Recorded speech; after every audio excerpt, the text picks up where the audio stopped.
Hello, everybody, and welcome to All Things Rex Worldwide. It is another Thursday. We are streaming live. My special guests today are John and Anna Mann. They have together written a book called Go Giver Marriage, and I'll tell you about them in just a moment. But while you're listening and watching live, you can ask questions and leave comments from wherever you're at. Also, go ahead and like the show or the broadcast, share it out, invite other people to watch while you're watching live or even in replay. Every show's recorded and is available for replay as soon as the show has completed streaming. So let me tell you about my guest. John David Mann is the co-author of more than 30 books, including 4 New York Times bestsellers and 5 national bestsellers. His classic 2008 parable, The Go Giver, which he co-authored with Bob Burg, earned the 2017 Living Now Book Awards Evergreen Medal for its contribution to positive global change. Fantastic. I'm so glad that John is here and his lovely wife, Anna, is here. Anna Gabriel Mann has earned her degree in clinical psychology before going on to serve as an educator, a therapist, a corporate trainer, a speaker, and coach. And she currently coaches Go Giver marriage clients and leads Go Giver marriage coaches training programs and trains coaches from around the globe. So without any further ado, please help me welcome in your own way. You can flash however you can, like the show. Here is Anna and John Mann. Welcome. It's great to be here. Thank you, Rex. I am Thank you so so glad. much. Thank you, Anna. I didn't mean to step on you there. Thank you, and welcome. I hope you're having a beautiful day. Yeah, Well, completely. We're having a beautiful day here, and the reason for that is because you're on the show. You both have given so very much throughout the years, and to have authored as many books as you have, and to put forth the important principles and secrets that you put forth is just really a banner day for us here at the Los Angeles Tribune and at All Things Rex Worldwide, because we get to share you with the global audience, and I'm very thrilled about that. Well, what can I say? We are completely and totally thrilled to be here. Thank you. Well, let's start off just a little bit, and let's go back to that 2008 book on the Go Giver. And for those people who may not have read it, don't know what it's about, let's give a little bit of background and what the book is about, the principles behind the book, and then we'll go from there into your new works. Sure. Well, that takes us back 20 years practically. So the Go Giver, the original Go Giver book, which is a fairly short book. It's called the business parable, which means it's really basically a story, a very simple modern day story that illustrates a couple of key principles. And it's billed as a business book, but it's really a life book. The key idea of the Go Giver is that when you focus or when you redirect your energy in the direction of a spirit of generosity, like when you interact with people with the idea of putting them first, of looking out for their interests, how can I serve this person, improve their day, make their life better? It not only serves them, it makes you more successful. And so my friend Bob Burg and I, who wrote this book together, we put this book out in 2008, and it kind of struck a chord. People were using it in businesses, but they were also using it in schools, teaching high school kids out of the book, using it in chambers of commerce, using it in community groups, using it in marriage and therapy, counseling, and it kind of was a national sensation. 3 years earlier, when the first draft of that book dropped off my desktop printer, Anna, my wife, picked it up and read it, and she said, "This book is going to be big. This book is going to be great. This would be a great book about marriage, because this describes how we behave together." So she had this idea, the seed of this idea for that book way back in 2005. This is going on close to 20 years, and now we finally get to realize that dream and bring it to the world. Wow, that is so beautiful. Anna, you want to speak a little bit on how you knew this was going to happen? Well, honestly, a spirit of generosity is the most powerful thing in a marriage. I mean, As a therapist, I've been teaching people for years that if you put the interests of your partner first and you're constantly doing things that feed the us, there's you, the individual, and her, the individual. And then there's the us, which is the third entity. It's the marriage itself, or the relationship itself. And you both bring energy to that third element. And so you're either feeding that third element or you are starving it. And it really starts with a cognitive behavioral approach, in that we're really looking to, help people to understand that when you use new behaviors and when you feed that entity and you take care of your partner, it all comes back to you.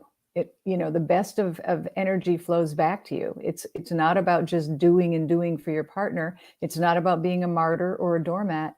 It is about a spirit of generosity and putting someone else's needs ahead of your own.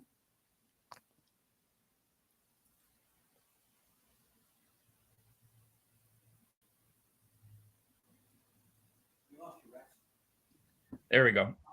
That is awesome, and I appreciate that so much. I was going to also say, it's beautiful that you did that, because it almost runs counterculture to so much that's been emphasized in our world through conditioning of all sorts for at least 100 years or more, or at least since the Industrial Revolution, if not since the dawn of humankind.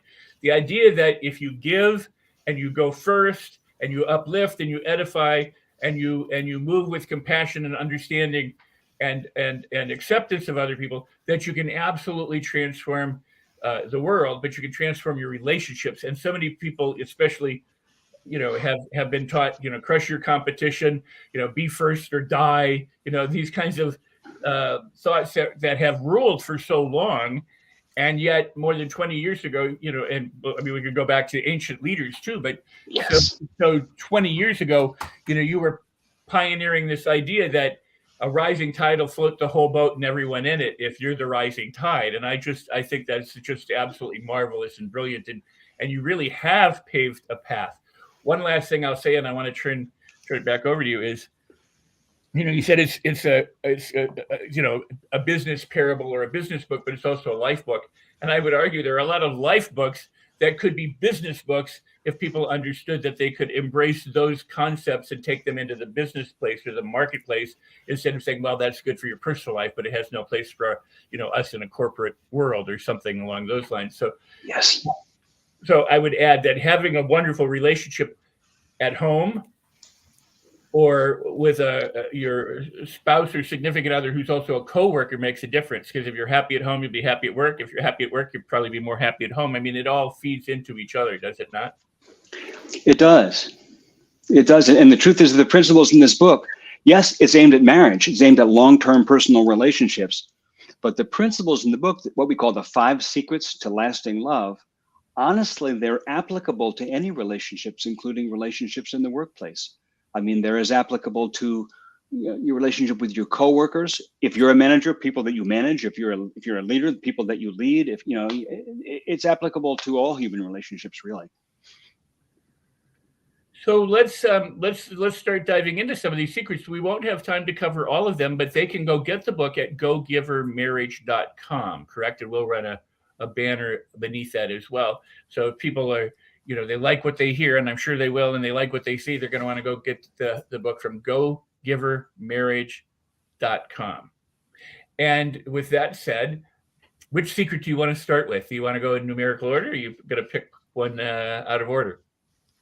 Let's actually start with the first secret, because it's deceptively simple. And people will often say things like, well, of course my husband knows that, or my wife knows that. The first secret is called appreciation.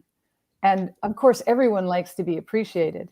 But people assume, life gets busy, the honeymoon is over. When you're first in love, you can't appreciate your partner or your future spouse enough. You think every little thing about them is perfect, and you're constantly telling them, you're gifting them with flowers and all kinds of ways you're taking care of them. And then you get married, the honeymoon's over, And all of a sudden, your emotional baggage starts unpacking, if you will, whatever it is that you carried from your childhood. And we often say that, no one escapes from childhood without emotional baggage. And we bring that into our relationships. And so the secret of appreciation is taking the time, just 3 times, maybe 4 times a day, to stop your partner and tell them something that you love and appreciate about them. Seems very simple, but it's very powerful. Oh, that is beautiful. Let me ask you this. It's been said that people often will do more for recognition than they will for money or for any other reward. That to be recognized or to be appreciated is certainly one of the most important things to people. And you stress that as secret number one inside a wonderful marriage. It is. The number one reason that people leave jobs is because they don't feel appreciated. That's the number one cited reason. Well, when it comes to divorce court, it's also the number one reason people leave marriages, that they don't feel appreciated, they feel run over, they feel criticized. And it's important, Rex, for people to understand that every one of these secrets has a polar opposite that we call the 5 toxic behaviors. And the polar opposite of appreciation is criticism. And there's an epidemic of criticism in America, not just in marriages, across the board. But there's also an epidemic of criticism in marriages because it's so simple and so easy to just pick.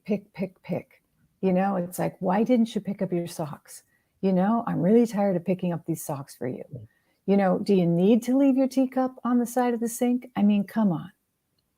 It's just so easy. And so when you can take that and shift it, and again, this is a cognitive behavioral model, how you think and how you behave changes everything. So instead of thinking of things that you're feeling, irritated by, you think of things that you love and care about in your partner, things that you appreciate about them. Maybe he takes out the trash every single week and you don't have to think about it. But when was the last time you thanked him for it and told him that you appreciated him? And so we really like to help people to understand that when you shift to that positive channel of finding ways that you appreciate your partner, you shut out the negative channel. And it really takes, it's neurobiology. It's changing the way that you're thinking about it and changing your behavior at the same time. And it has a tremendous impact. And it knocks criticism on its butt. Wow, that is really very, very powerful. Let me ask or put forth this. We've lived now with social media and a variety of platforms. Yeah. And prior to that, we've had freedom of speech in our country, at least, or so we think, and with the right to express opinions. But with social media, as it achieved many things, water seeks the lowest level. It seems like people use things for the less than glorious reasons that they don't inspire to uplift the art form. It tends to come down. So social media has become a place where people argue and nag and complain and whine and and attack each other, whether it's one-on-one or in groups, or they get mad at a manufacturer or something, and so they post all this stuff out there. And the idea that we take that into our personal life, if the idea that we use Yes. our significant other as a sounding board for our griefs as opposed to a sounding board for our appreciation, would lead me to believe that that's one of the reasons why the divorce courts are filled with people who feel unappreciated. We could have called this book The Better Angels of Our Nature, because really that's what it's about. I mean, social media simply gives a technological platform for what already exists as a natural, fairly base human impulse. It's not a pretty impulse, but it is there. It's endemic to the human condition. Anna often says, I learned so much from her in writing this book. I wrote the first half of the book, which is called The Parable, which is the story about this young couple who are facing some troubles in their marriage. Anna wrote the second half of the book, which is called The Practice. And what she does is she takes the parable and says, okay, here's what you just read, and I'm going to explain to you what it means and how you can do it. and why it works in psychological terms. I learned a lot from her about that. And she often says this thing of appreciation that seems so simple, it comes practically at birth, right in the earliest days of our lives. As a baby, we're actually forming sort of the unmolded clay of our personality. We're forming by the reflection of people appreciating us, our parents and uncles and grandparents standing over us and say, oh, look at you. Aren't you amazing? And look at you. You read that whole book by yourself. And look at you. You're walking. And look at you. Aren't you such a big, strong boy? We say these things to our children when they're tiny, right? And that helps them form their personality. Well, we all have that child inside us still. We still need to be told that. We don't need to have our personality formed, but we need to be reminded who we are. And there's this natural human impulse to cut down and criticize. You know, you see that in the 2-year-old child saying, no, that's my toy. Give me back. It's just that impulse that you're seeing flying through social media. What we're saying is, just turn the page, just change the channel, flip the neurological circuit. So instead of hunting for things to pick at, hunt for things to treasure. Make it a treasure hunt. Hunt for things that you think are incredible about this thing. Hunt for things that you love about them, that you think are amazing. And then take it one more step. Tell them. Don't just think it. Tell them. And honestly, Rex, you know, people we work with will come back sometimes and tell us they've been given homework for a week. And they come back and say, it felt kind of weird to sit my wife down or my husband down and say, honey, I have to tell you something. No, I didn't wreck the car. I have to tell you something. I really appreciate the way that you just clean up after dinner. I don't have to do it. And it's like, that felt so odd. You know what? It's okay that it feels odd. It's okay that it feels awkward. Do it. It's like an old muscle you haven't used for ages, and it's you're exercising it. And Anna is so right. When you make a habit out of that, you do it every day, you flip the circuit. And you just automatically stop with the criticism, stop keeping score, because you're on a treasure hunt. Well, you know, what's so beautiful about that, John and Anna, is that, you know, appreciation appreciates, as you would say. You know, Yes. the return of the investment, the more that you look at the good and find the good and express the good to the other people, the more you're rewarded by where you put your attention, because your Yes. attention is not on the problem. It's on the good. And then the other person feels wonderful. Like you know, it's amazing that we do all these wonderful things for that little baby and that little child. About the time they're 6 or 7, when they start school, it's like, no, stop. You're wrong. And you're graded. And that what you say is that inner longing to be appreciated all over again still exists. Yes. It absolutely does. It absolutely does. In fact, all 5 secrets are based on developmental theory and on the idea that what you needed when you were a child, you still need as an adult. And so every last secret is based on that theory. And that's why they're so powerful. The greatest human need that we have is the need to be witnessed. I mean, people will do anything for that recognition and to be seen in authentic terms. Well, that's really lovely. So do you have a prescription, a recommendation? Like, you know, I mean, some people, I hate to think this, but some people have to be told, do it 5 times a day, do it, you know, 6, you know, so many times a week. Do you have a prescription that you recommend? When we're coaching people, we tell them to start with 3 times a day, very quickly up it to 4, and then head to 5. And 5 is about the most you need to really handle in a day. And each one takes less than a minute. Remember that. This is not a high energy or high output kind of situation. It's simply finding ways that you can appreciate your partner that are real and authentic. And, you know, I mean, there's just so many. Every person is an unexplored continent. That is a line from the book. And it's just the truth. There's so much to discover. Well, what I just find beautiful about this is the idea that it creates its own momentum. It's not like you're trying to do this 24/7. It's that a little bit of greasing the wheel gets you a lot back in return. But it not just gets you something back, it gets your partner something back, and that there's a synergy between the two of you that's created. That is so important. That's such a great point you made, Rex, because it's like, it's so easy to, you know, when you think about a book on marriage or a book on relationships, it can so easily feel like, like, where do I start? It feels like a mountain. Yes, I know my relationship can be improved, but it just feels like such a huge challenge.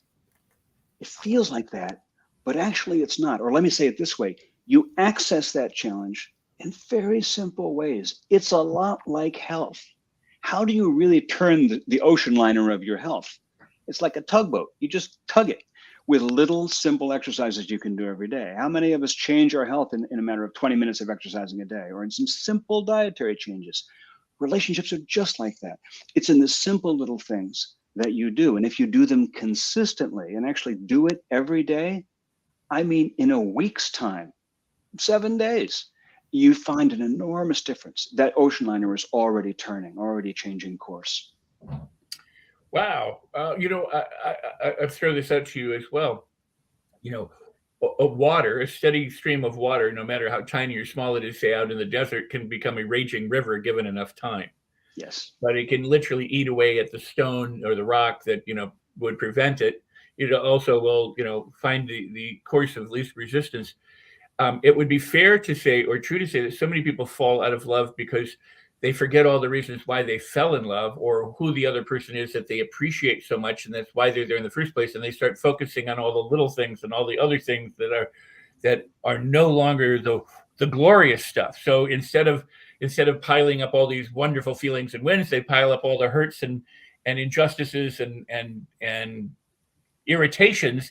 And the focus shifts from "I love you" to "Oh my God, I can't stand you," when that same little stream, which you're talking about, is a little tugboat, can be used to build the appreciation and the love and the harmony and the relationship into the relationship that you first intended it to be, where you look at each other and go, "I can't live without you. I love you. You're the reason why I'm here." Absolutely. And one of the things that we say in the book is that love is a practice. And if you want to be a star athlete, you have to practice. If you want to be a first chair cellist, you have to practice. And no matter what type of work that you take on, or what type of sport or creative action, you have to practice in order to get good at it.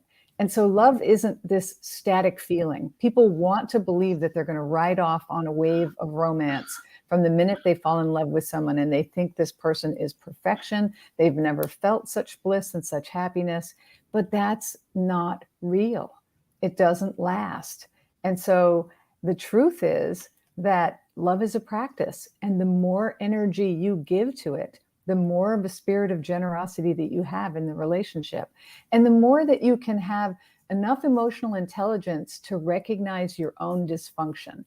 What is it that you brought to the table from the past? I often tell clients that family pathology goes on generation after generation. It's multi-generational until somebody decides to step up and break the pattern. And so if you grew up with a really critical father, you have a choice when you become an adult. You can either be that critical guy, critical husband, critical father, or you can marry that person. But I promise you, the impact that critical father had on you is still with you. And if you don't unwrap that and figure it out, then every relationship you get into will be an effort to heal yourself. Wow. That is really strong. Let me ask you something. It's just kind of a segue, and I want you to be able to return back to the concept of marriage or intimate relationships. But you've essentially also written another business book. Right? I mean, because if the relationships are relationships with whomever you're involved with, in this case, it's your ideal partner, but it would be true in the workplace or school place or wherever you are as well. Absolutely. In fact, we often tell people that the book applies to your siblings, your parents, your children. In fact, all of these secrets are incredibly powerful with your children because they are the very things that they need. And they're also great with coworkers. They're great with your employees. They're great with your boss. It's universal. The 5 secrets apply to all human relationships. It's just that in an intimate relationship, more things go wrong because so much is on the line emotionally. All of us, as I said, bring that emotional baggage and history from our childhood, and then we try to bond with another person, and all that material rises up like a dragon. And so that's what brings all the bad behaviors in. That's what brings all of the impatience and the "I loved you, but now I hate you." It's your own material. And so the more you can wake up to that, the better. At the same time, all of the secrets apply to every relationship you have. So Anna and John, would you? I mean, I almost hate to go there, but wouldn't you almost consider it like a Skinnerian principle that the more you wound another person, you wound yourself? That it's just like the dog, ringing the bell, Pavlov's dog kind of thing. That you're anchoring in these negative feelings or these hurts or these wounds. They're making them more memorable, and so then they kind of become paired with the other person's face or their being or their presence, and that the way to remove that would be to recondition those hurts or those wounds by this practice of appreciation and gratitude and loving kindness. You go ahead. No, you go ahead.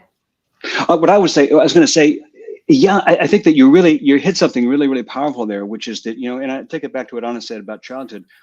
We had, and by the way, it could be, I heard them. You had these experiences in childhood where, perhaps you had the criticizing father, perhaps you had a neglectful father or an absentee father or a neglectful mom, or you had a depressed parent, or you had whatever it was. You had a situation that was difficult for you to deal with. It was stressful. And it caused you to have to expend your energy defending yourself against that situation. And so you get into adulthood and you still have the defenses. You still have a nerve that's jangling from that type of attack, that type of stress. And so what happens is you marry this lovely face onto her face. Yeah, you take the Skinnerian, to talk about the Pavlov dog thing. You take the residue, the anxiety, the pain, the hurt of the situation from childhood, and you paste it on your current situation. So your spouse might do something fairly harmless or completely harmless. Like, say your spouse, you're going out and you're going shopping and you turn to your wife and say, "No, where's the shopping list?" And she says, "Oh, I forgot to bring the shopping list. It's on the kitchen counter." And you could say, "Oh, oops, well, let's just do our best to reconstruct it." But no, instead you go off the handle. You say, "I can't believe you forgot the shopping list. You're always doing that. What is wrong with you?" Well, what's really happening is your mom used to neglect you when you were a child, and she just rang that bell. She didn't mean to. It's just that you rang it. So yeah, I think that, as Anna has often said, you in a marriage, what a marriage does is it brings up for you the issues that you need to look at to grow as a person. A lot of people think that marriage is a compromise where you start to compromise your freedom because you're living with another person. We see it the opposite way. We see a marriage as an opportunity to grow as a person, to live a larger life, to learn more about that person, but also to learn more about yourself. I think a big part of the success of a long-term relationship is the willingness to take a close look at yourself and really self-reflect and examine. Wow. That is truly, truly beautiful. We're going to have to take a short break here, but that is truly beautiful. Anna, I wanted you to come back and be able to speak, but we're going to have to take a short break here for the Los Angeles Tribune. But what I want to say to all of our watchers, our listeners, go ahead, and if you have a comment or a question while we're streaming live, to go ahead and put that in the chat room, and or wherever you are, go ahead and like the show, share the show. And we stream on Facebook, LinkedIn, YouTube, Periscope, Twitch, Twitter, Roku TV, and other platforms. So it's available wherever you can find it. And we'll be back in just a moment. I want to hear what you have to say about that, Anna. That was beautiful, John. That truly was beautiful. And so with that,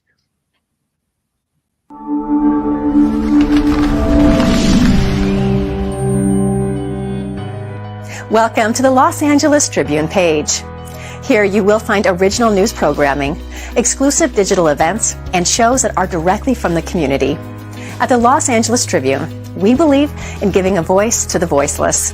We are proud to be the only national brand to empower everyday people to make a difference. Since 1886, our reputation has been built on truth and responsibility. Thank you for watching and making a difference. For general inquiries, contact today. Thank you on behalf of the Los Angeles Tribune team.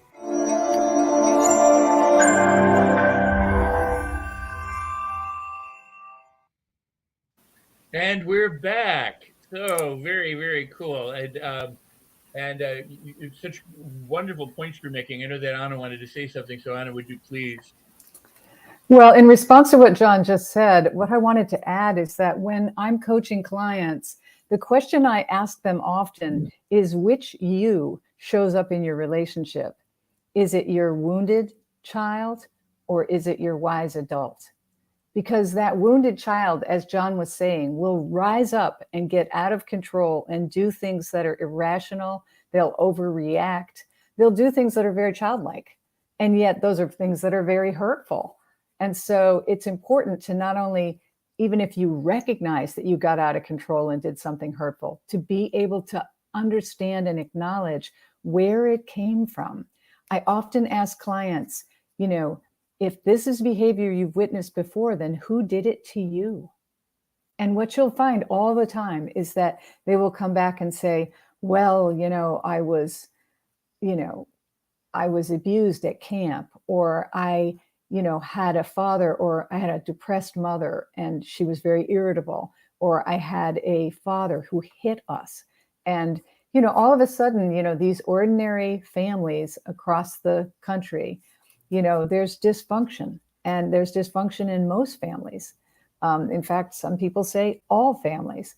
But the truth is, we just don't escape it. We carry it with us. So if we can grow in the marriage and become aware of these patterns, then we have an opportunity to not only shift that generational pathology, but to let it go and to step into a much larger version of ourselves that's healthier, more whole, and more relational, more capable. That is really, really beautiful. And to before we go to another secret and some suggestions of how people can incorporate more of your wonderful, wonderful message and methods,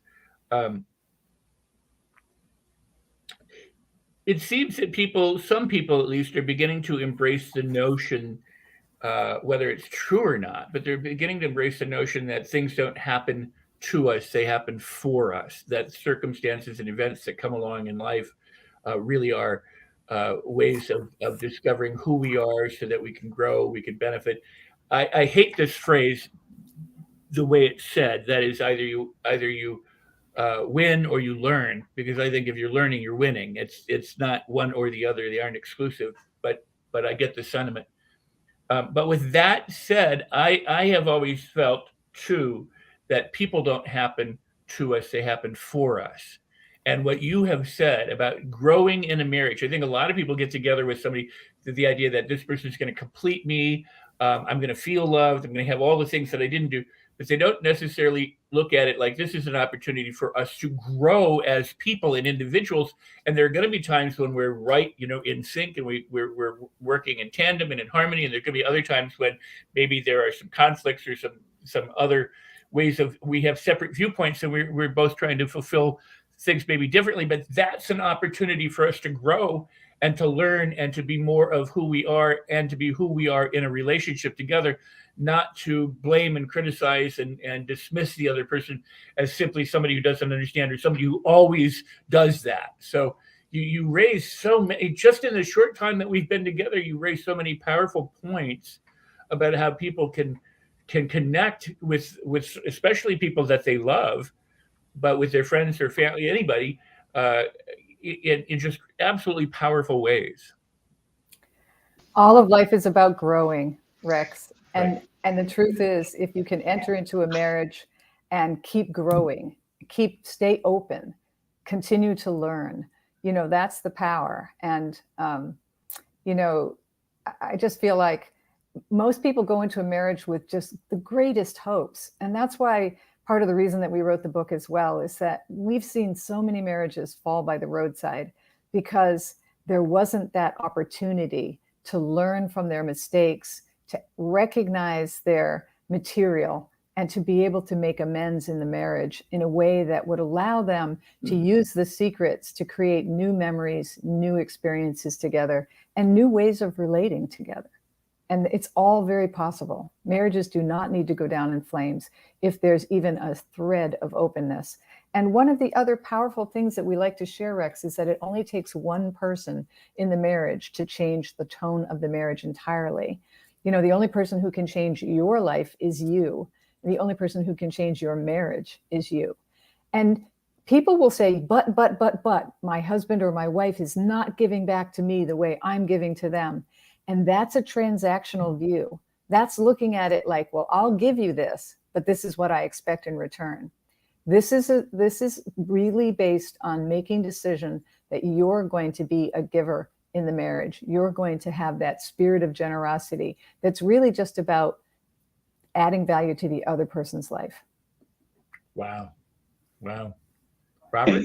I just want to say that, let there be no mistaking here. When we talk about giving to your spouse and we talk about putting them first, we're not talking about denying yourself. Okay, we're not talking about debasing yourself or sacrificing yourself. That isn't the approach at all. And I'm going to digress for just a moment to say when the original Go-Giver came out, which talks about putting the other person's interest first, putting your customer first, and so forth. In a business context, Bob and I had a lot of people come to us and say, you know, you're right. I think in my business, I should give my products away for free. I should give my services away for free. And we would have to say, no. That's not what we're talking about. That isn't the point of the Go-Giver. You should just give all your stuff away for free because you deserve to make a profit. You need to have your business grow. You're important too. The same thing is true here. In fact, in all the Go-Giver books, there's 5 principles. And the first 4 are about giving and being generous, having a spirit of generosity. But the 5th always seems in the opposite direction. It seems contradictory because it's about yourself. It's about giving to yourself. It's about being receptive. And that's equally important in a marriage. None of what we teach is to say enabling bad behavior or endlessly give and be a doormat or put your spouse's needs first to the point where you starve yourself. In fact, it's quite the opposite. You know, in a healthy relationship, you respect yourself. And self-respect is, in fact, we think one of the cornerstones. Self-knowledge and self-respect is one of the cornerstones of a really strong relationship. That is a beautiful point. And while you said it, I couldn't help but thinking that if somebody isn't in a relationship, the book is just as powerful for their relationship with themselves, even if they chose to be a bachelor or bachelorette for their entire lifetime, because it's about how you give to someone, and that someone certainly can be you. Why not 3 times a day? Find something you like about yourself and tell yourself. Yeah, yeah, sure. Appreciate yourself. Yeah. Wow. Well, that's so very beautiful and so powerful. And I can see that people in the chat room and in the comments that are being left like this. And I know that this is going to go out and people are going to share this. And but go to gogivermarriage.com. You can see it scrolling across the bottom there, and go get their book. This is a marvelous book, and I'm really enjoying this conversation that we're having. I would love to have you back. I mean, I don't say this too often in the middle of a show, but I'd love to have you back at another time because I know we're going to run out of time at some point, and there's just a lot more to talk about, you know, down the road. So thank you. But how about we do, go for another one of those secrets that you've got here for us, and maybe some of those principles. What do you think? Yeah. So, I'm going to go ahead because we've already walked through this door and talk about the 5th of the 5 principles. And it is the one that is seemingly contradictory to the other 4. The first 4 are all about having a spirit of generosity for your spouse. The 5th one is about being generous with yourself, and we call it grow. We simply call it grow.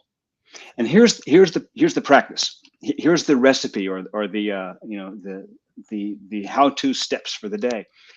Every day, spend a certain amount of time, say an hour, doing something that nourishes becoming the person that you were meant to be, becoming the person you aspire to be. Do something that takes care of your own growth, the direction of your life. It's take care of yourself. Grow as a person. And this could be, for many people, this could be a matter of finding a new career, but it's often something like just finding an aspiration or finding an avocation, finding a hobby or finding an activity. Could be an exercise class, could be photography, could be painting, or it could be taking care of your health. we believe that a lot of marriages end up at a place after a number of decades where one person has been neglecting themselves in an effort to feed the children, feed the marriage, feed the household, neglecting themselves to the point where they've lost their sense of self, and now you're a burden to the family. You become a health problem, or you become a depression problem, or you become a life crisis. So it's important for the health of the relationship to grow yourself as a person, as a separate individual. So I guess I would posit that some people are in such pursuit of goals that they think these other things will add on to them. That if I get this, I'll be better. If I have that career, I'll be better.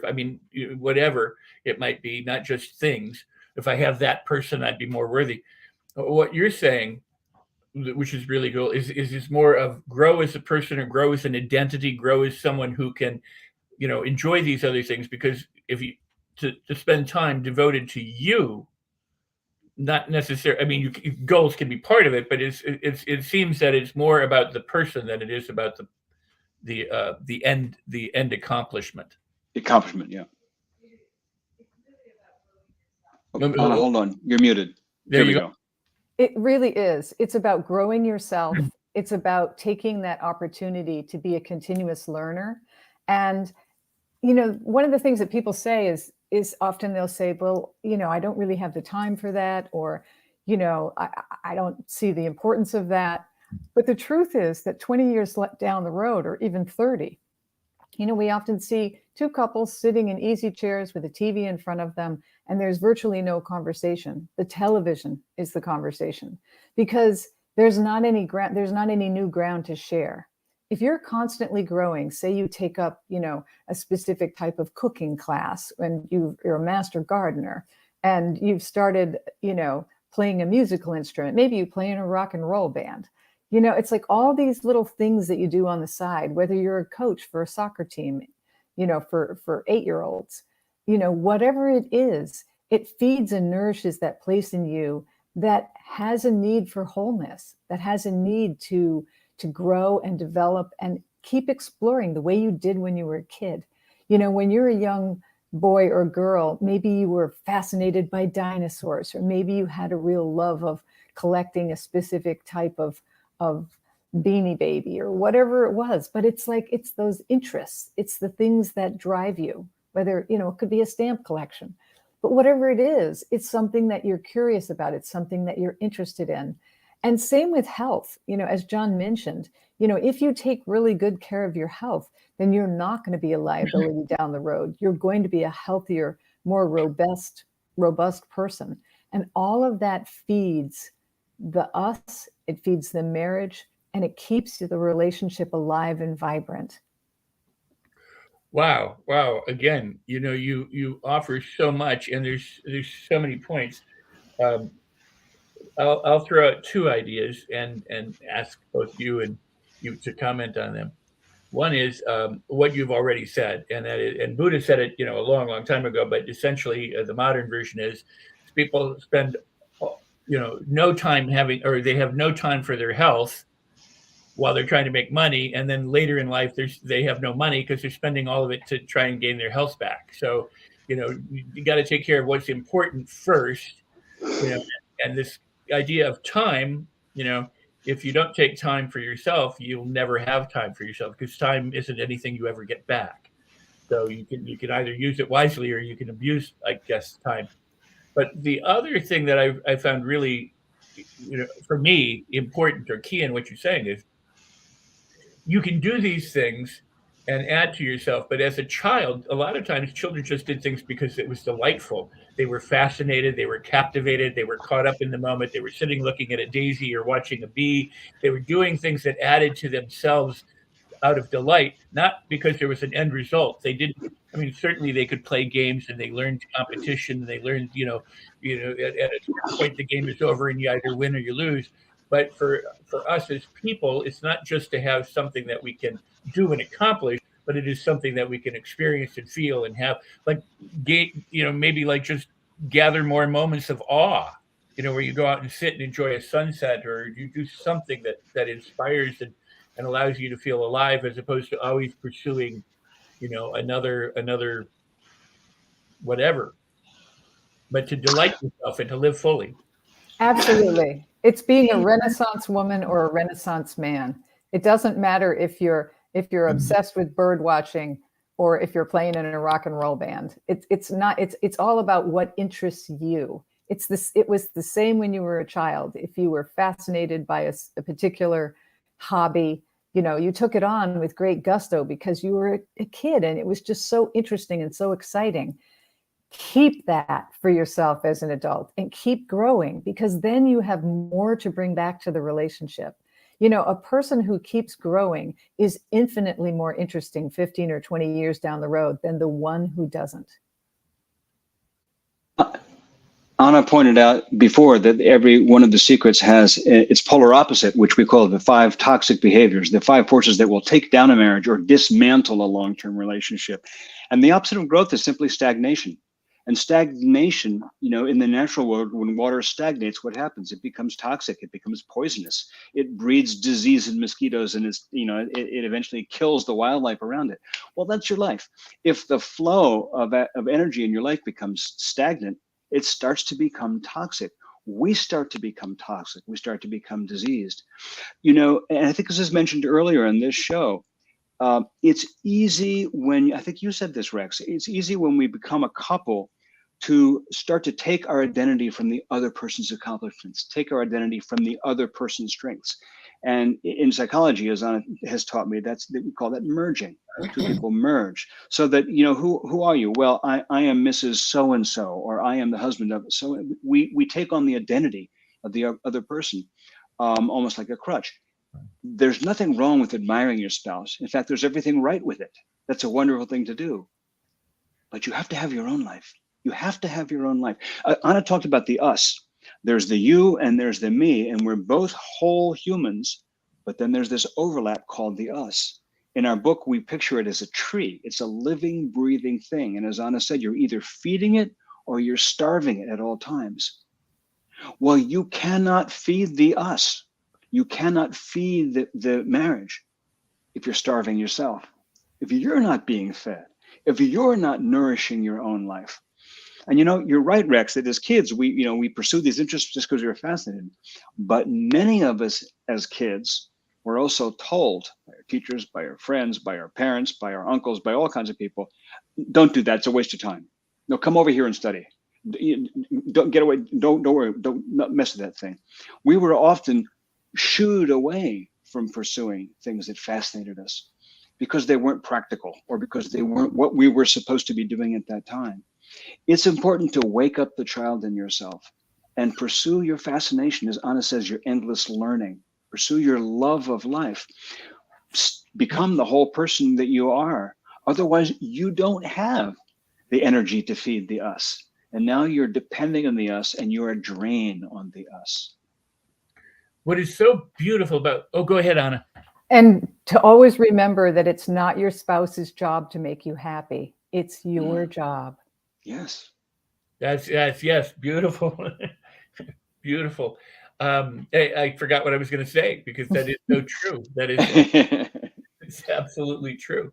2 people who are complete in themselves and happy in themselves coming together is truly, a magnificent thing. If one is great and the other one's not so great, then there's kind of imbalance. So, how do you obviously that the world hasn't made it work out for a lot of people. They're equal pairs, in every way. So never equal. It's never equal. One is always up and one is always down. There's always inequality. And that's why we say marriage is not fair. Don't look for your marriage to be fair. If you're looking for it to be fair, you're looking for it to be a business transaction and a balance sheet. And that isn't what human relationships are.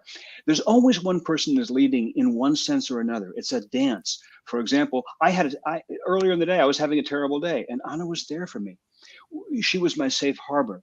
She was my refuge. She was my rock. And that's important, to be each other's refuge and rock and safe harbor, because we all need that hand up. We all need the other person on our team. So it's not about that. It's that we each ultimately, as you say, have to make ourselves happy. We have to find fulfillment in who we are and not rely on the other person to give us that.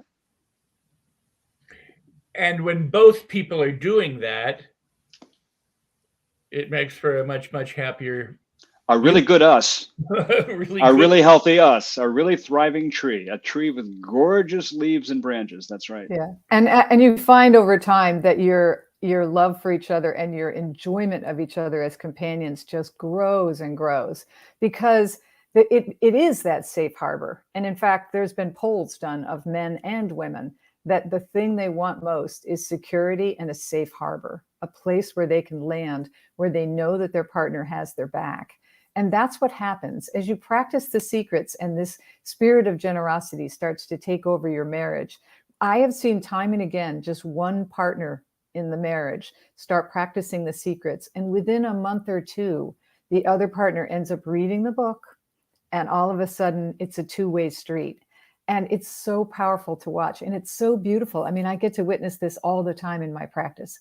And people really get excited because it isn't rocket science, number one. You don't have to spend, 2 years in intensive therapy. And you also get to grow, you get to explore, you get to stretch out and be generous. And generosity is like a boomerang.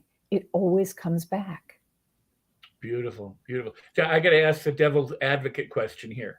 I hate to do it, but how do you like, somebody reads the book, they start practicing these principles. How do you avoid the "I got religion" syndrome and drag the other person with you? Where you're going, you got to read the book, you got to do these principles. That kind of evangelical, political new believer, religious new believer, whatever it is, new sports fan enthusiast that gets so caught up in what they're doing, and so in a positive way, but that they almost could drive another person away by their exuberance or by their insistence that they do the same thing that they're doing. And their goal may be really positive, intentions, like, let's work on this, let's get it together, let's have a wonderful relationship. But they sometimes are just, the other person isn't responding that way. How do you encourage people to make the invitation so that both can come along, you kind of in their own way at their own time, but they can come together with this, as opposed to being, dragged into it? And I'm not saying that anybody is. I'm just saying that the tendency for some people is to hit people over the head with whatever it is they've learned. And what do you recommend? It is a terrific question, Rex. I mean, a great question, because the most important thing is that you're never going to hit them over the head with it. You can't. You have to simply practice, because if you're practicing, if you're being generous in a variety of different ways, and you're on your best behavior, if you will. It's almost like the way people are when they're dating. It's like you're bringing your best self forward. And when you bring your best self forward, the other person really does notice it. If you appreciate someone 4 or 5 times in a day, they're kind of walking along going, wow, she likes me, and there's something magical to that, because I've had clients who just had practiced only the first secret for a week. And at the end of a week, after never getting flowers for multiple years from her husband, he brought her home a bouquet of flowers on Friday night. And he said, well, I don't know what it is, if it's in the water or if you've been, on some new fad diet or what's going on, but it's just been such a sweet week and you've been so good to me. I just wanted to be good to you. And that's what happened. That's a real story. And she said she came back to the next appointment and she was like, no, you don't understand. I haven't gotten flowers in years. He just was in a good mood because he felt good. And she never told him that she'd read the book. She never shared with him that she was working on any of these secrets.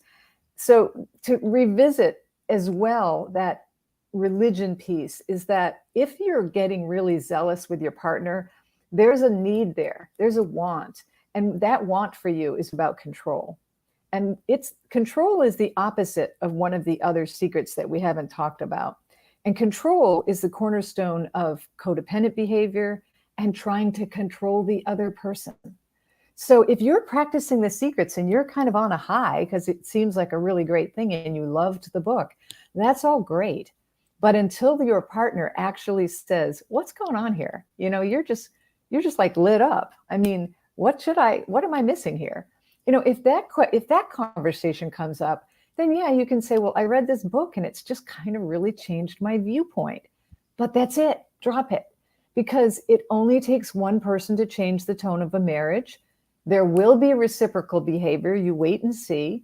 And often the spouse will decide to read it. But if you cram it down their throat and try to control them and try to force it, again, you're looking at the relationship as transactional. I'm doing all this stuff for you, and now you have to read the book and start doing things for me. That's not how it works.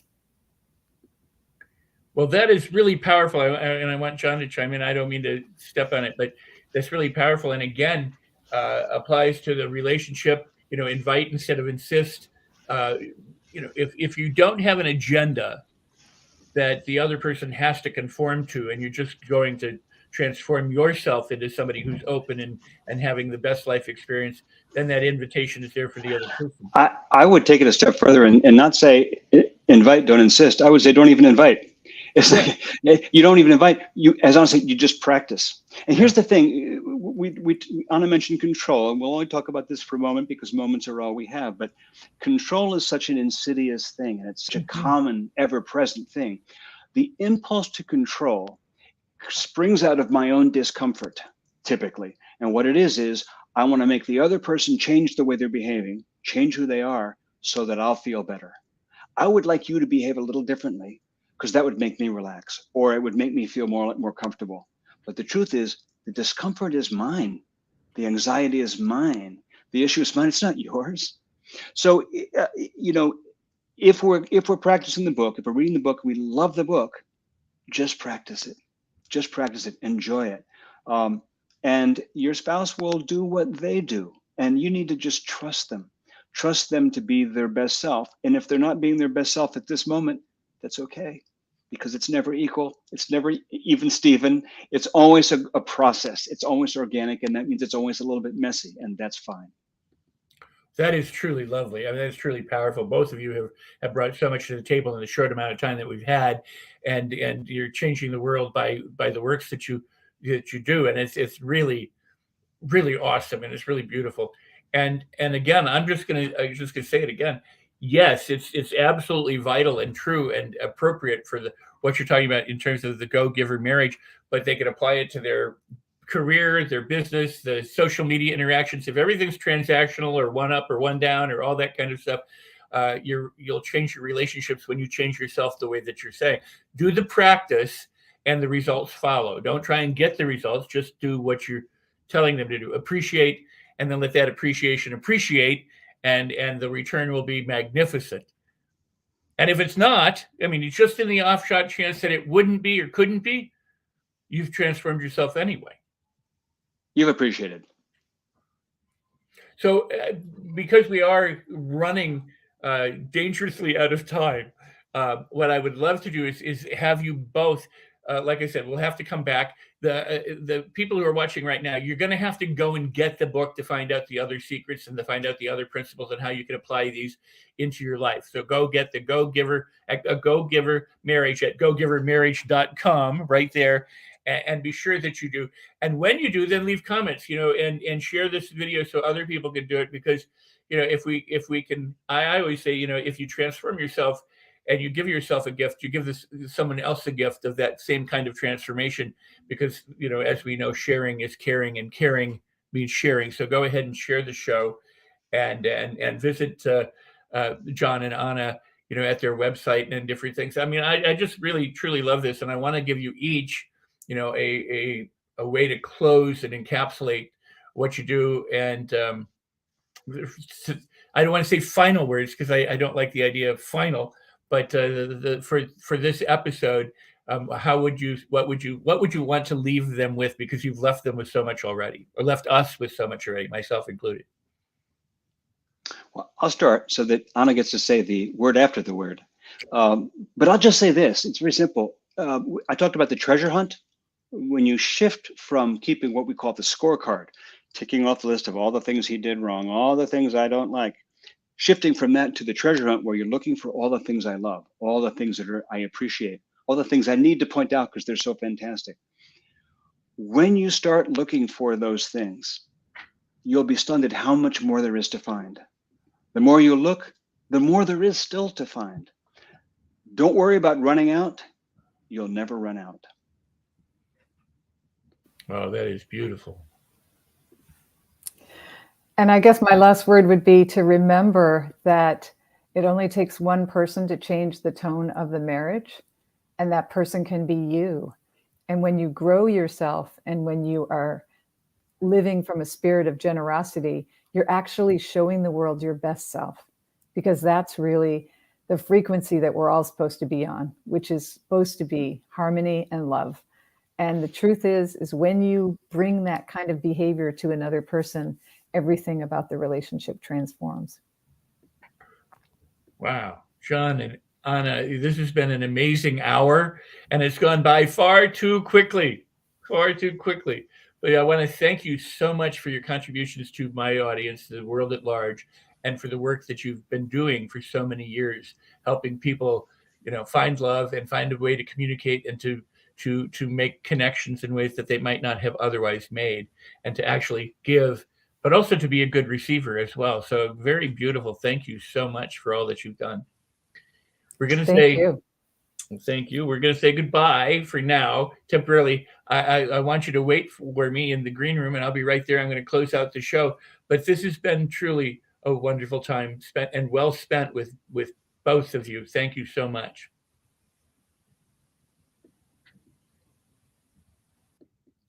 Now, was that not incredible? Was that not amazing? Is that not a reason to just push this show out there so that other people can benefit too? I am so thrilled and so pleased, I've got to say, I've been very fortunate in having really marvelous guests, and today's guests were absolutely marvelous.